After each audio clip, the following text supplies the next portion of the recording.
Jam shumë bipolar në këtë pikë, nuk e di a do të shkojmë zgjedhje dhe vetë nuk e kam qarta, do të shkojmë zgjedhje apo do ta zgjedhim përfaqësues të partive politike presidentin, po e di se çfarë është mirë me ndodh.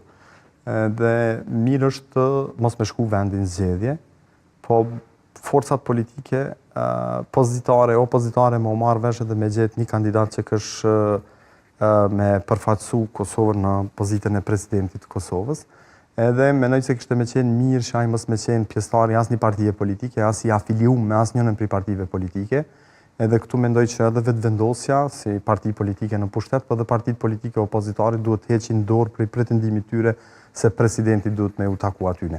Edhe pse në të kalumën, kjo ka qenë ajo që ka ndodhur, ku partitë politike janë marrë vesh edhe postën e presidentit e kanë fut në marrëveshjet për ndarje të pushtetit.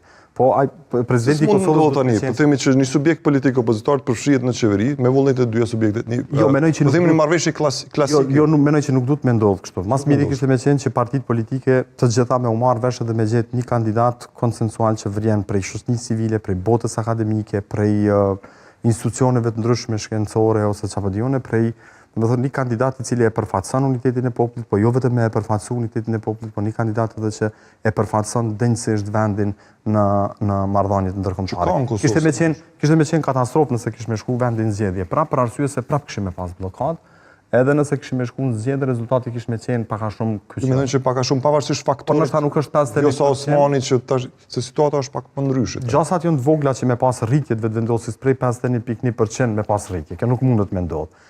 Edhe gjasat që vetëvendosja me met 51.1% sa ashtu, po ashtu janë të vogla. Gjasa ka me ra vetëvendosja, po edhe nëse bjen, nuk mundet me ra atë shumë. Mundet me ra 5, 6, 7%, dhe prap ka me qenë mbi 20%, mbi 22-23%, dhe prap ka me pas mbi 20 deputet. E mi pas mbi 20 deputet, prap partitë politike opozitare bashkë me u bo nuk mujnë me zgjedh presidentin. Kanë mu detyru me u fut marrëveshje me listën srpska, edhe prap s'mujnë as me listën srpska me zgjedh çështën e presidentit dhe fusin Kosovën në një blokadë. Unë menoj që duhet me gjetë një zgjidhje, edhe me gjetë një kandidat që e përfaqëson si thash më herët denjësisht Kosovën, edhe me vazhdu qeverisja edhe për 4 vitet e ardhshme, qeverisja sepse qytetarët e Kosovës kanë vendosur që lëvizja vetëvendosje duhet me qenë ajo që e drejton vendin edhe për mandatin e ardhshëm.